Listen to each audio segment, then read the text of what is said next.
The underestimated bodyguard. The bustling spaceport of Zephyria was a melting pot of species from across the galaxy. Towering Arcturians strode past diminutive Xylothians. Insectoid Kronorians clicked and chattered as they hurried by serpentine Vidarians, and weaving through the colorful alien crowd was one rather unremarkable-looking human, Zack Ryder. Zack tugged at the stiff collar of his dress uniform, feeling out of place amidst the menagerie of extraterrestrial diplomats and dignitaries. At 6 feet tall, with close-cropped brown hair and chiseled features, he looked more like a soldier than a bodyguard for the Galactic Senate, which made sense, considering that's exactly what he used to be. His eyes scanned the crowd with a sniper's intensity as he made his way toward the building housing the Arcturian embassy. Today marked the start of a crucial diplomatic summit between the Arcturians and their longtime rivals, the Vidarians. Tensions were running high, and the tiniest misstep could send the two species spiraling back into war. That's where Zack came in. Identification, droned the robotic sentry guarding the embassy entrance. Zack flashed his credentials, a holographic badge identifying him as part of the senatorial security detail. The robot scanned it thoroughly before stepping aside. "Welcome, Officer Ryder. Ambassador Xyloth is expecting you in the atrium." Zack nodded curtly and stepped inside, his boots clicking on the polished obsidian floor. The atrium was a grandiose space with a soaring ceiling that disappeared into shadows 100 feet above. Crimson tapestries hung from the walls, emblazoned with the Arcturian emblem, a trio of interlocking silver rings. In the center of the room stood Ambassador Xyloth himself, conversing with a pair of aides. The Arcturian cut an imposing figure at nearly 8 feet tall, his segmented exoskeleton gleaming like polished onyx. Compound eyes regarded Zack dispassionately as he approached. "Ah, the human arrives," Xyloth said by way of greeting, his voice a raspy buzz translated by the oval device affixed to his throat. "I was beginning to think the Senate had forgotten about me." "My apologies, Ambassador," Zack said with a respectful bow of his head. "I came as quickly as I could. Spaceport traffic, you know how it is." One of the aides, a reedy Xylothian with pale blue skin, sniffed disdainfully. "You would think the Senate could spare more than a single human to ensure the ambassador's safety." "No offense." Zack bit back the retort rising in his throat. He was used to this kind of reaction. As one of only a handful of humans in the Galactic Senate's employ, he was viewed by most as a curiosity at best, a primitive liability at worst. Never mind his exemplary service record or the fact that he could probably disassemble and reassemble any of their fancy ray guns in under a minute. "I assure you, I am quite capable of handling the ambassador's security on my own," Zack said evenly. "The Senate has the utmost confidence in my abilities." "As should you." Xyloth waved a spindly hand dismissively. Yes, I'm sure you're very capable. For a human. Let's just hope we won't have to put that to the test. Now come, we have a summit to prepare for." As the ambassador and his entourage swept past him toward the conference room, Zack allowed himself a moment to take a calming breath. This was far from his first high-stakes assignment, but something about this one felt different. A tingle of unease prickled at the back of his neck, like the wisp of a memory he couldn't quite grasp. He shook it off and fell into step behind the ambassador. Whatever dangers this summit might bring, he would be ready for them. He had to be. The conference room was already abuzz with activity when they arrived. Diplomats from a dozen worlds milled about, sipping strange liquors and exchanging pleasantries in a cacophony of alien languages. The Vidarian delegation had taken up position on the far side of the room, their serpentine forms coiled and tense. Zack scanned the room, taking note of exits and potential choke points. His gaze fell on a pair of Vidarian bodyguards standing near their ambassador. They were heavily armed and armored, their scales glinting under the harsh light. One of them caught Zack looking and bared his fangs in a predatory grin. Great, Zack thought sourly. Just what I need. Interspecies posturing. He turned his attention back to Xyloth, who was deep in conversation with a trio of Krelmorian dignitaries. The insectoid's antennae bobbed and weaved as they chattered excitedly. Zack let their words wash over him, not even trying to keep up. His job was to watch for threats, not play politics. And then he saw it. A flicker of movement in the shadows along the far wall. A shape that didn't quite belong. Zack's hand fell to the energy pistol at his hip, but he didn't draw it. Not yet. He needed to be sure. He watched from the corner of his eye as the shape detached itself from the shadows and crept closer, obscured by the milling crowd.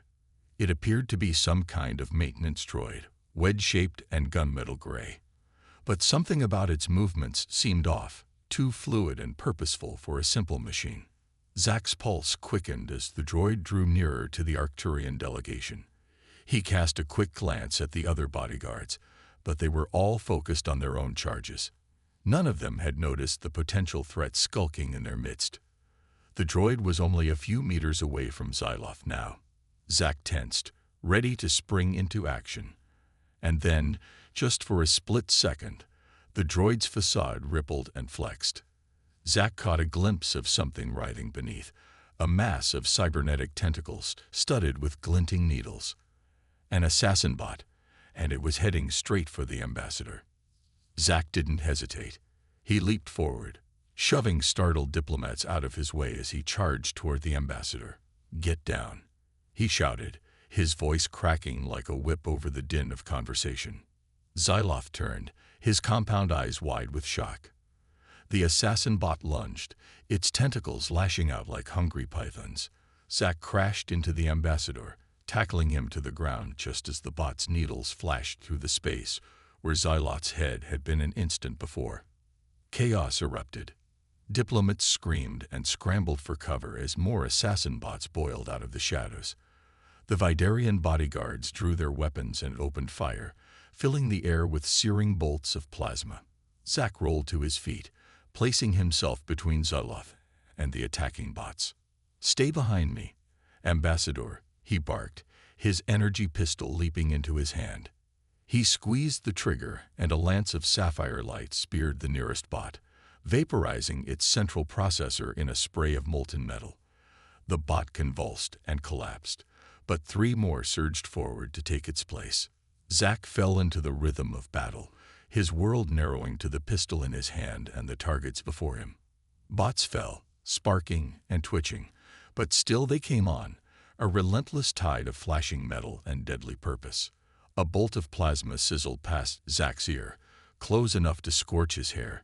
He dove and rolled, coming up firing. 2 more bots crumpled, oozing viscous fluids. But then his pistol hissed and went dark, its power cell drained. Zack hurled the useless gun at the nearest bot and snatched a ceremonial staff from a collapsed banner stand. The staff was more decorative than functional, but it was better than nothing. He twirled it into a defensive stance and braced for the next wave. "Primitive fool," snarled one of the Vidarian bodyguards, unleashing a barrage at the attacking bots. "You cannot hope to prevail against such." The bodyguard's words cut off in a gurgle as a bot's needle found the gap between his armor plates. He crumpled, greenish blood spurting from the wound. His partner fell a second later, a bot's tentacle wrapped around his throat. And then it was just Zack, alone against a dozen deadly machines. The bots circled him warily, their optical sensors glowing ember red. Zack's breath came in ragged gasps, his muscles screaming with fatigue. But he pushed it all away, forcing himself to focus on the here and now. "Yield, human," buzzed one of the bots, its voice flat and lifeless. "Your struggle is pointless. The ambassador must die for the glory of the Ondak Collective." "Not today," Zack growled. And then, before the bots could react, he leaped forward, staff whirling in a blur of motion. He caught the lead bot across its optical array, shattering the fragile lenses. The bot reeled back, sparks cascading from its ruined face. Zack followed, his staff a singing blur as he smashed and battered his way through the press of metal bodies. A tentacle lashed his ribs, sending searing bolts of pain shooting through him. He ignored it, crushing the offending limb with a savage blow. Another bot lunged for him, needles glinting. Zack sidestepped and brought his staff down like an executioner's axe, crumpling the bot's flat head. Again and again they came at him, and again he beat them back, until the floor was littered with twitching metal limbs and shattered chassis. Finally, battered and bloodied, he stood alone amid the carnage, his chest heaving as he surveyed his handiwork. Slowly, the survivors began to emerge from their hiding spots, staring at the scene of destruction with wide, disbelieving eyes. Zack turned to the ambassador, who was pushing himself up on shaky arms, his exoskeleton scratched and dented but intact. "Are you all right, Ambassador?" Zack asked, offering a hand. Xyloth took it gratefully, hauling himself upright. "Thanks to you, Officer Ryder. That was most impressive." "Indeed," said a voice, and Zack turned to see the Lidvedarian bodyguard limping toward them, clutching his wounded side. "I owe you an apology, human. It seems we greatly underestimated your capabilities." Zack shrugged, wincing as the motion sent fresh pain lancing through his ribs. "Just doing my job. And a great deal more, I think," said Xyloth. He fixed Zack with a penetrating stare. "I sense this is only the beginning of our troubles. The Ondak Collective will not rest until their aims are met." "Then it's a good thing you have me on your side," Zack said with a grim smile, "because I won't rest until they're stopped, no matter what it takes." The ambassador nodded, respect flickering in his compound eyes. "I believe you, Officer Ryder. I believe you indeed." He turned to survey the shaken delegates, raising his voice to be heard over the still blaring alarm klaxons. "This summit is far from over, my friends. We have much work yet to do. But first, we must see to our security and our wounded." As the delegates began to disperse, muttering to each other in hushed tones, Zack let out a long, slow breath. The adrenaline was starting to fade, leaving him feeling battered and drained. But beneath the exhaustion, a kernel of steely resolve took root. The ambassador was right. This was only the beginning. But whatever challenges lay ahead, Zack would be ready for them. He was a protector, a guardian, and he would fulfill that duty, no matter the cost. Suspicious activities. The aftermath of the attack was a blur of activity. Medical teams rushed in to tend to the wounded while security personnel combed the wreckage for clues. Zack stood amid the chaos, his mind racing as he tried to piece together what had just happened. The Ondak Collective. He'd heard whispers of the rogue terrorist group, but he'd never expected them to be so bold as to attack a diplomatic summit in the heart of Zephyria. They were known for their hatred of the Galactic Senate and all it stood for, but this was a new level of audacity. "Officer Ryder." A voice jolted him out of his thoughts. He turned to see a tall, slender figure approaching, clad in the deep blue uniform of the Zephyrian security forces. "I am Commander Zura Chris. I have been placed in charge of investigating this incident." Zack nodded, wincing as the motion aggravated his bruised ribs. "A pleasure, Commander. I only wish we were meeting under better circumstances." Chris inclined her head, her silver eyes flickering over him appraisingly. "Indeed. Your actions today were most impressive. You saved many lives." "Just doing my job, Mom," Zack said, though he couldn't quite keep the weariness from his voice. "Of course." Chris clasped her hands behind her back, her posture ramrod straight. "I understand you are part of the ambassador's personal security detail. I will need a full report of everything you saw and heard leading up to the attack." Zack's mind flashed back to the maintenance bot, the way it had moved with such fluid purpose. "I'm not sure how much help I can be, Commander. It all happened so fast." Chris fixed him with a penetrating stare. "Anything you can remember could be vital, Officer Ryder, even the smallest detail." Zack hesitated, then nodded. "All right. But I think this conversation would be better had somewhere more private, don't you?" A ghost of a smile flickered across Chris' lips. "My thoughts exactly. Come, we can speak in my office." She led him out of the ruined conference room, and down a series of winding corridors, their footsteps echoing on the polished metal floor. Zach's mind raced as he walked, trying to make sense of the jumbled pieces of the puzzle. The attack had been well coordinated, that much was clear. The assassin bots had known exactly where and when to strike. But how had they gotten into the embassy in the first place? The security here was supposed to be airtight. Unless, a chill ran down Zach's spine, unless someone on the inside had helped them. He was still turning that unsettling thought over in his mind when they arrived at Chris' office. It was a Spartan space, with little in the way of decoration, save for a single potted plant in the corner. Chris gestured for him to take a seat as she settled behind her desk. "Now," she said, steepling her fingers, "tell me everything." Zach took a deep breath and began to recount the events leading up to the attack, from his arrival at the embassy to the moment he had spotted the first assassin bot. Chris listened intently, her silver eyes never leaving his face. When he finished, she leaned back in her chair, a pensive frown creasing her brow. "Interesting. You say this bot was disguised as a maintenance droid?" Zach nodded. "That's right. But it didn't move like any droid I've ever seen. It was too purposeful." "Indeed." Chris tapped a finger against her chin. "That suggests a level of sophistication far beyond what we've come to expect from the Unstop collective." "You think they had help?"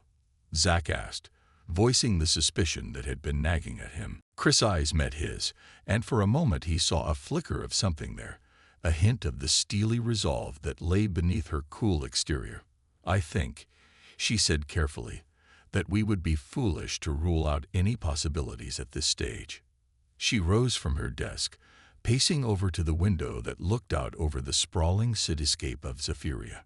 The Unstop collective has always been a thorn in the Senate's side, but they've never been able to pull off something of this magnitude before.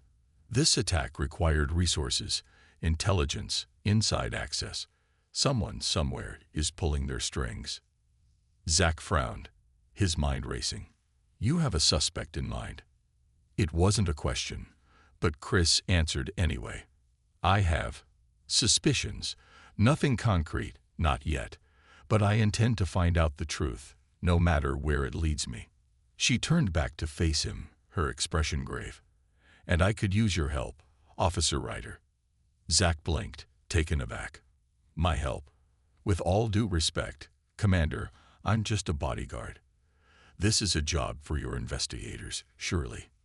"On the contrary," Chris said, "I think you are uniquely suited to this task. You have already proven your capabilities under fire. And as a human, you have a perspective that many of my officers lack. You see things they might miss." She fixed him with an intense stare. "I need someone I can trust, Officer Ryder. Someone who isn't afraid to dig deep and ask the hard questions. Can you be that person?" Zach hesitated, his mind whirling. What Chris was asking was no small thing. It would mean stepping outside his role as bodyguard, delving into a world of intrigue and danger far beyond what he was used to. But then he thought of the ambassador, of the trust that had been placed in him. He couldn't just walk away from this. "All right," he said at last. "I'm in. Where do we start?" A hint of a smile touched Chris' lips. "We start by following the money. Every operation like this requires funding, and that funding leaves a trail. If we can find out who's been bankrolling the Unstop collective, we might be able to unravel this whole conspiracy." She strode back to her desk and tapped a few commands into her console. A holographic display sprang to life above the desk, showing a complex web of financial transactions stretching across the galaxy.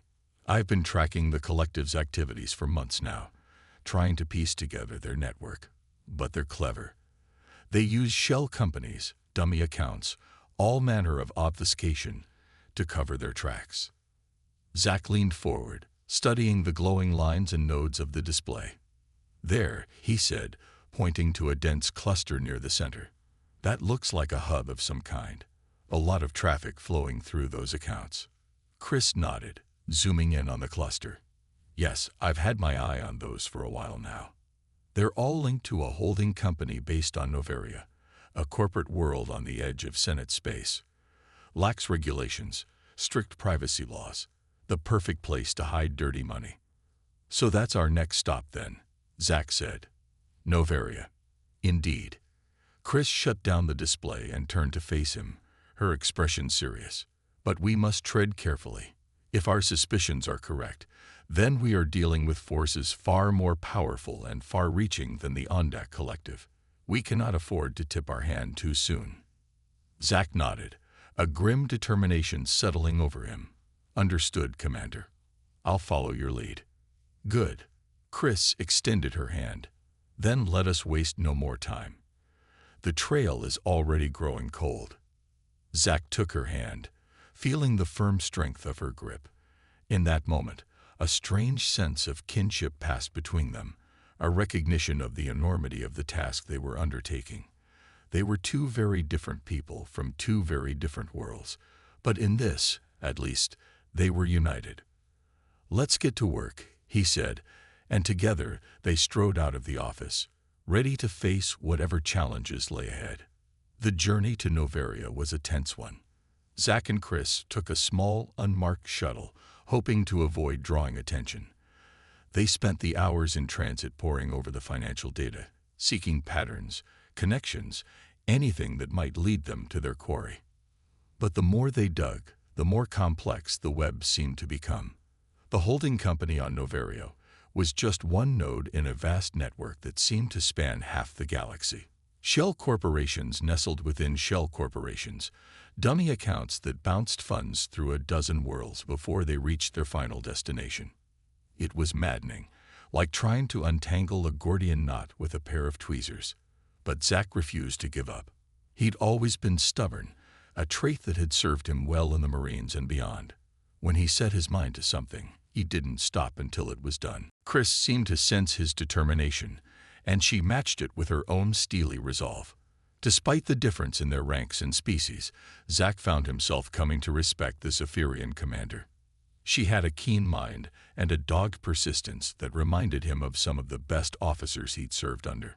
When they finally landed on Noveria, they were both exhausted and on edge. The corporate world was a gleaming silver jewel set against the velvet black of space, but beneath its shimmering facade lurked a darker underbelly. This was a place where anything could be bought for the right price, where secrets were currency and lives were cheap. They made their way to the towering spire of the holding company's headquarters, a monolith of glass and steel that seemed to scrape the very sky. Getting inside proved surprisingly easy. A few well-placed bribes to the right people, and they were stepping out of an elevator into a plush executive suite. The receptionist, a pretty young emissary with a vacant smile, greeted them pleasantly. "Good morning, and welcome to Noveria Holdings. How may I assist you today?" Chris flashed a badge, her face a mask of cool authority. "Commander Zera Chris, Zephyrian Security Forces.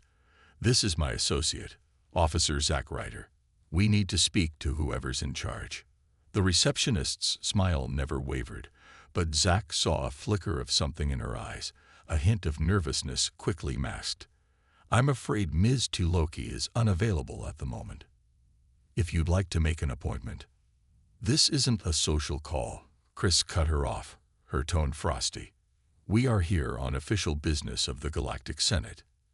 Now you can either take us to your boss, or I can call in a team to tear this place apart from top to bottom. Your choice." The receptionist paled, her fingers twitching toward the console on her desk. For a moment, Zack thought she might actually try to call security. But then she seemed to deflate, the fight going out of her. "Very well. Follow me, please." She led them down a maze of corridors, past offices where smartly dressed executives eyed them with a mix of curiosity and trepidation. Finally, they arrived at a set of heavy double doors emblazoned with the company's logo, a stylized infinity symbol in gleaming silver. The receptionist tapped a code into the keypad, and the doors slid open with a soft hiss, revealing a spacious office with a stunning view of the Noverian skyline. And there, seated behind an enormous desk of polished black stone, was the woman they'd come to see. Lyra Tuloki was a striking figure with porcelain skin, cascading raven hair, and eyes like chips of pale blue ice. She wore a suit of midnight black that seemed to absorb the light, and her smile was a razor's edge as she rose to greet them. "Commander Chris, Officer Ryder, to what do I owe the pleasure of this visit?" Chris stepped forward, her posture stiff and formal. "Ms. Tuloki, we are here to investigate certain financial irregularities that have come to our attention. Irregularities that seem to be linked to your company." Tuloki arched a perfectly sculpted eyebrow. "Is that so? How intriguing. And what, pray tell, is the nature of these irregularities?" "We have reason to believe," Chris said carefully, "that Novaria Holdings has been used to funnel money to certain unsavory elements that recently carried out an attack on a diplomatic summit on Zephyria."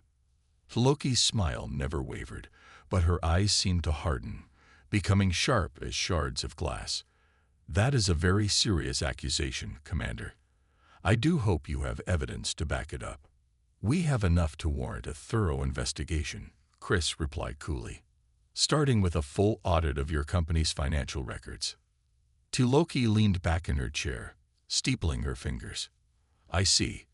Well, I'm afraid I must disappoint you, Commander. Novaria Holdings operates under the privacy laws of the Novarian government. We are not obligated to hand over our records to foreign authorities without proper legal channels being followed." Chris' jaw tightened. "Ms. Tuloki, I don't think you fully understand the gravity of the situation. The attack on Zephyria was an act of war. The Galactic Senate will not rest until those responsible are brought to justice." "The Galactic Senate?" Tuloki's voice dripped with disdain. A bloated bureaucratic relic, more concerned with maintaining its own power than serving the needs of the people.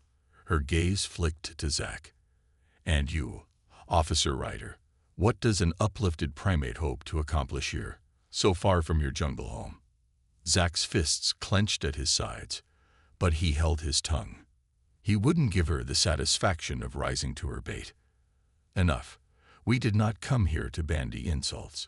We came for answers, and one way or another, we will have them."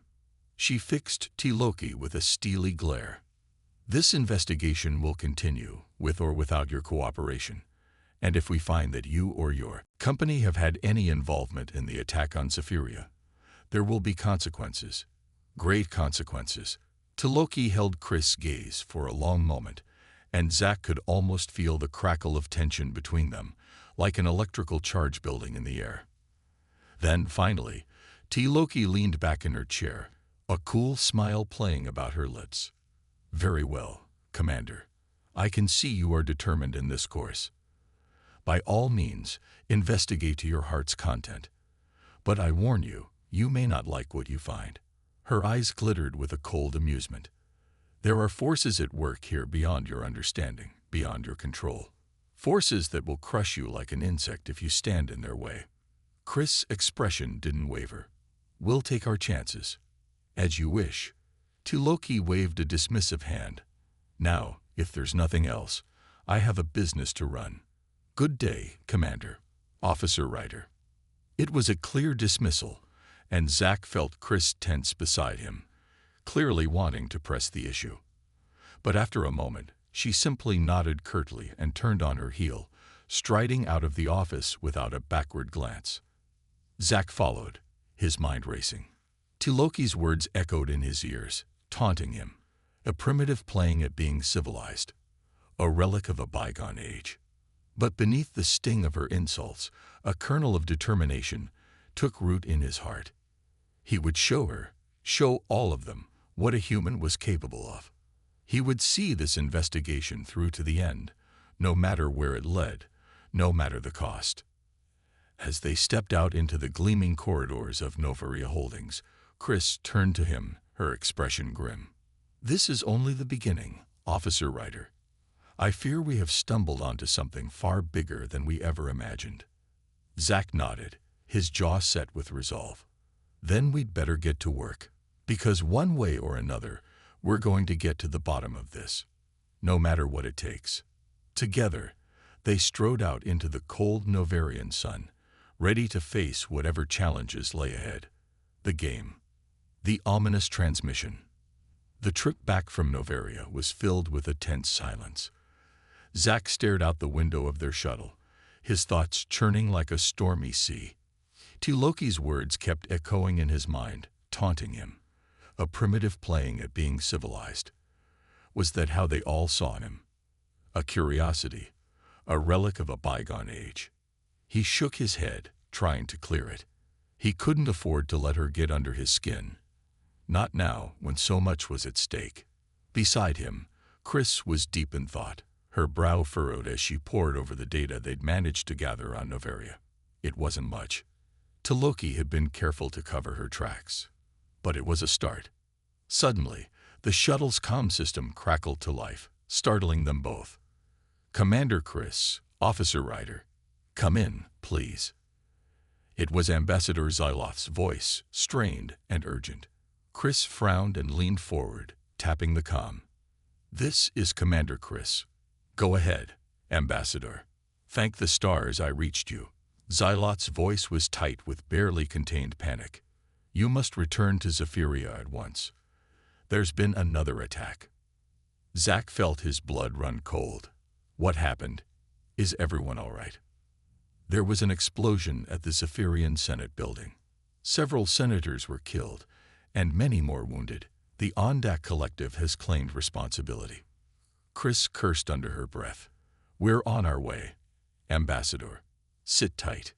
She cut the connection and turned to Zack, her eyes hard as flint. "Looks like our investigation just got a lot more urgent." Zack nodded grimly. "Let's go." They pushed their shuttle to its limits, racing back to Zephyria at breakneck speed. When they arrived, the capital was in chaos. Smoke billowed from the ruined Senate building, and the streets were choked with emergency vehicles and panicked civilians. They fought their way through the crowds to the temporary command center that had been set up in the wake of the attack. Ambassador Xyloth was there, along with several other high-ranking officials from various species. They all looked haggard and shell-shocked. "Commander Chris, Officer Ryder." Xyloth greeted them with a weary nod. "Thank you for coming so quickly." "Of course, Ambassador," Chris said briskly. "What's the situation?" Xyloth sighed, his shoulders slumping. "It's bad. The death toll is still rising, and the Unstop Collective is threatening more attacks if their demands are not met." "What demands?" Zack asked sharply. Xyloth hesitated, then tapped a command into the holographic display in front of him. A video sprang to life, showing a figure clad in dark robes, their face obscured by a mask. "People of the Galactic Senate," the figure said, their voice distorted and inhuman. "For too long, you have hoarded your wealth and power, while the rest of the galaxy suffers. No more. The Unstop Collective demands an immediate redistribution of resources, a dismantling of the corrupt bureaucracy that strangles progress." "People of the Galactic Senate," the figure said, their voice distorted and inhuman. "For too long, you have hoarded your wealth and power, while the rest of the galaxy suffers. No more. The Unstop Collective demands an immediate redistribution of resources, a dismantling of the corrupt bureaucracy that strangles progress. Comply or face the consequences. You have 24 hours to respond." The video cut off, leaving a heavy silence in its wake. Zack could feel the tension in the room, the fear and uncertainty radiating from every person present. Chris was the first to speak. "They're insane. The Senate will never agree to those demands." "I'm afraid it's not that simple," Xyloth said heavily. "There are many in the Senate who sympathize with the Collective's goals, if not their methods. And after today's attack, they have more support than ever." Zack frowned. "You think someone in the Senate could be working with them?" Xyloth spread his hands helplessly. "I don't know what to think anymore. All I know is that we are running out of time. If we don't find a way to stop the Collective, this could escalate into a full-scale galactic war." Chris turned to Zack, her expression grim. "We need to find out who's behind this, and fast." T-Loki was just the tip of the iceberg. There's a whole network out there, hidden in the shadows. Zack nodded. Then let's start shining some light. They threw themselves into the investigation with renewed urgency. They pored over financial records, surveillance footage, anything that might give them a lead. But the more they dug, the more complex the web seemed to become. It was like trying to navigate a labyrinth in the dark. Every time they thought they'd found a path forward, it turned into another dead end. The hours ticked by, and the deadline loomed ever closer. As the night wore on, Zack found himself growing more and more frustrated. He wasn't used to this kind of work, this delicate dance of diplomacy and intrigue. He was a soldier used to facing his enemies head-on. All this cloak and dagger business made him feel like he was constantly 2 steps behind. Chris seemed to sense his unease. She looked up from the data pad she'd been studying, her eyes softening. "I know this isn't what you signed up for, Ryder. Bodyguard duty isn't usually this complicated." Zack shrugged. "I go where I'm needed. And right now, it looks like I'm needed here." Chris smiled faintly. "You're a good man, Ryder. The ambassador is lucky to have you." Zack looked away, suddenly uncomfortable with the praise. "Just doing my job, Commander." "No." Chris shook her head. "What you're doing goes far beyond the call of duty. You're risking your life, your reputation, everything, to help a species not even your own. That's remarkable." Zack was saved from having to respond by a sudden chime from Chris' datapad. She frowned and tapped the screen, her eyes widening as she read the message. "What is it?" Zack asked, leaning forward. "It's from one of my contacts on Noveria," Chris said slowly. "They've been monitoring communications in and out of Noveria Holdings, and they just intercepted something interesting." She turned the datapad so Zack could see the screen. It was a transcript of a coded transmission, a string of gibberish that made no sense to Zack's untrained eye. But Chris was already running it through a decryption program, her fingers flying over the keys.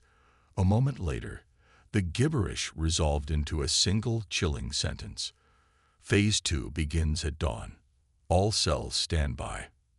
Zack felt a chill run down his spine. Phase 2. What does that mean? Chris shook her head, her expression grim. "Nothing good. We need to get this to the ambassador, now." They raced through the night-shrouded streets of Zephyria, the decoded message burning a hole in Zack's mind. Phase 2. All cells stand by.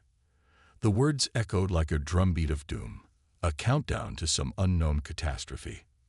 When they burst into the command center, Xyloth and the others were in the midst of a heated argument. They looked up in surprise as Chris strode forward, her face set in lines of determination. "Ambassador, we have a problem." She laid out what they'd found, the coded message and its ominous implications. Xyloth's face grew more and more grave as he listened, his brow furrowing with worry. "This is deeply concerning," he said when she had finished. "If the collective is planning another attack." "It's more than that," Chris cut in. "This message wasn't meant for the main group. It was sent to cells, plural, which means they have operatives everywhere," Zack finished grimly. "Sleeper agents, just waiting for the signal to strike." A heavy silence fell over the room as the implications sank in. They weren't just dealing with a single terrorist group. They were up against a vast, shadowy network, with tendrils in every corner of the galaxy. Xyloth sank into a chair, looking suddenly old and weary. Chris squared her shoulders, her eyes flashing with determination. "The same way we always have, one piece at a time. We start with what we know, and we follow the trail wherever it leads." She turned to Zack, a question in her eyes. "You with me, Ryder?" Zack didn't hesitate. "Till the end of the line, Commander." As they pored over the message, looking for any clue as to the nature of Phase 2, Zack couldn't shake the feeling that they were running out of time. The collective had outmaneuvered them at every turn, always seeming to be one step ahead. But he refused to give up. He thought of the people counting on them, The ambassador, the senators, the countless civilians across the galaxy who would suffer if the collective's plans came to fruition. They deserve better than to live in fear, to be crushed under the boot of tyranny and terror. He thought of Earth, his homeworld, still finding its place in this vast, strange universe. He thought of his fellow humans, striving against the odds to prove their worth, to show that they belonged among the stars just as much as any other species. No, he would not let the collective win. He would fight, with every fiber of his being, to protect those who couldn't protect themselves. It was more than just a job, more than just a duty. It was his calling, his purpose, and he would see it through, no matter the cost. As the first light of dawn began to creep over the horizon, painting the Zephyrian sky in shades of fire, Zack Ryder stood tall, ready to face whatever the day might bring.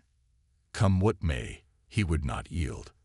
He would not falter, for he was a guardian, a protector, and he would stand against the darkness, for as long as he drew breath, shadows, and secrets. The command center was a hive of activity as the sun rose over Zephyria. Analysts and agents from a dozen species bustled back and forth, their faces drawn with tension and exhaustion. In the center of it all, like the eye of a storm, stood Zack and Chris.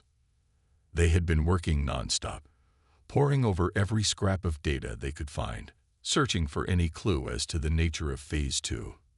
But the collective had hidden their tracks well. Every lead turned into a dead end, every promising thread unraveled in their hands.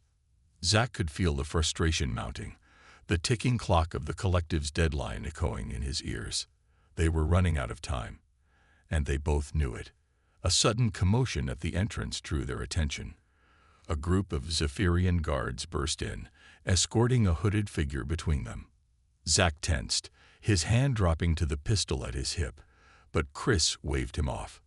"Stand down, Ryder," she said, her eyes fixed on the hooded figure. "I think we're about to get some answers." The guards shoved the figure forward, and the hood fell back, revealing a face Zack had seen before. It was the Asari receptionist from Novaria Holdings, her once pristine features now haggard and drawn. Chris stepped forward, her voice cold. "Nilia Tivessa, you have some explaining to do." The Asari flinched, her eyes darting around the room like a trapped animal. I don't know what you're talking about." "Don't play games with me," Chris snapped. "We intercepted your transmission. We know about Phase 2. Tivessa's shoulders slumped, all the fight draining out of her. "It wasn't supposed to be like this," she whispered. I thought we were going to change things, make the galaxy a better place. By killing innocent people." Zack couldn't keep the disgust from his voice. "By spreading fear and chaos." Tivessa shook her head, tears welling in her eyes. "No, it was never supposed to go this far. Lyra, she promised it would be different. Lyra to Loki." Chris leaned in, her eyes intense. "What's her role in all this?" "She's the one who brought me in," Tivessa said miserably. "Recruited me, promised me a chance to make a real difference. But the things she's done, the things she's planning." She shuddered. "It's madness." "What things?" Zack pressed. "What's Phase 2? Tivessa hesitated, fear etched across her face. "I don't know all the details, but from what I've heard, it's an attack, a big one, bigger than anything they've done before." Chris exchanged a grim look with Zack. "Where?" "I don't know." Tivessa's voice was barely a whisper. "But whatever it is, it's happening soon. Within hours." Chris cursed under her breath. "We need to warn the ambassador." She turned to the guards. "Get her out of here. I want her under constant watch." As the guards led Tivessa away, Zack turned to Chris, his brow furrowed. "Hours. That's not a lot of time." "No," Chris agreed, "which means we need to move fast." She turned back to the holographic display, her fingers flying over the keys. "Loki is the key. If we can find her, make her talk." "You really think she'll give up her secrets that easily?" Zack asked skeptically. Chris' smile was grim. I can be very persuasive. Just then, a chime sounded from the console, and a new set of data sprang onto the screen. Chris frowned, scanning the information rapidly. What is it? Zack asked, leaning in. Financial records, Chris murmured. From a shell company linked to Noveria Holdings. There's been a lot of activity in the last 24 hours. Funds being moved, equipment purchased. Her eyes widened. Oh no. What? Chris looked up, her face drained of color. Ambassador Zylov. He's attending a peace summit today, with representatives from every major species. Zack felt his blood run cold. The perfect target. Chris was already moving, barking orders into her comm. This is Commander Chris. I need an immediate evacuation of the summit site. We have reason to believe it's the target of an imminent terrorist attack. She turned to Zack as she spoke, her eyes hard. Ryder, with me. We need to get to the ambassador before it's too late. They raced through the streets of Zephyria, weaving through the morning traffic with reckless abandon. Zack's heart pounded in his ears, adrenaline surging through his veins. The peace summit was on the other side of the city, in the grand hall of the Zephyrian capital. It might as well have been on the other side of the galaxy. As they drew near the capital, Zack's sharp eyes picked out signs of trouble. Security drones lay in sparking heaps on the ground, their wreckage still smoldering. The guards that should have been patrolling the perimeter were nowhere to be seen. Chris saw it too. We're too late, she said grimly. They're already here. They burst into the grand hall, weapons drawn. The scene that greeted them was one of utter chaos. Dignitaries and diplomats huddled behind overturned tables, screaming in terror as blaster fire filled the air. In the center of the hall, a group of figures in dark robes and masks stood in a loose circle, their weapons trained on the cowering crowd. And there, in the middle of it all, stood Ambassador Zylov, his hands raised in a gesture of defiance. You will gain nothing from this violence, he was saying, his voice steady despite the fear in his eyes. The Galactic Senate will never yield to terrorists. The lead figure laughed, a harsh, grating sound. You still don't understand, do you, Ambassador? The Senate is already ours. Has been for years. You're just too blind to see it. They reached up and tore off their mask, revealing a face that made Zack's blood run cold. It was Loki, her ice-blue eyes gleaming with a fanatical light. It's over, Ambassador, she said, her voice ringing with triumph. The age of the Senate is ended. The age of the collective has begun. She raised her blaster, aiming it squarely at Syloth's chest. And you, I'm afraid, have outlived your usefulness. No. Zack launched himself forward, diving in front of Zyloth, just as Loki's blaster fired. He felt the searing heat of the plasma bolt as it grazed his shoulder, the force of the impact spinning him around and slamming him to the ground. Through a haze of pain, he saw Chris and the Zephyrian security forces surging into the room, blasters blazing. The collective agents scattered, some falling to the withering fire, others vanishing into the shadows as if they had never been. Loki stood her ground, her face twisted with rage. You, she snarled, glaring down at Zack. You've ruined everything. She raised her blaster again, but before she could fire, a bolt from Chris' gun caught her in the chest. She staggered back, a look of shocked disbelief on her face, and then crumpled to the ground. Zack struggled to his feet, clutching his wounded shoulder. Ambassador Zyloth was at his side in an instant, supporting him. Officer Ryder, the ambassador said, his voice thick with emotion. You saved my life. Zack managed a pained grin. Just doing my job, Ambassador. Chris approached, holstering her weapon. The perimeter is secure, she reported. But some of the collective agents managed to escape in the confusion. We'll need to track them down. Zyloth nodded wearily. Of course. But first, he turned to Zack, his eyes shining with gratitude. Officer Ryder, I owe you a debt I can never repay. You've shown me, shown all of us, the true strength and courage of the human spirit. Zack shook his head. I'm just one man, Ambassador. It's people like Commander Chris, like the brave men and women of Zephyrian security, who are the real heroes. Chris smiled, clapping him on his uninjured shoulder. Don't sell yourself short, Ryder. You did good today. Real good. As the adrenaline began to fade, Zack felt a wave of exhaustion wash over him. It had been a long day, and it wasn't over yet. There were still collective agents to track down, still a galaxy's worth of shadows to illuminate. But for now, as he stood there amidst the wreckage of the Grand Hall, surrounded by those he'd fought to protect, Zack allowed himself a moment of satisfaction. They had won today.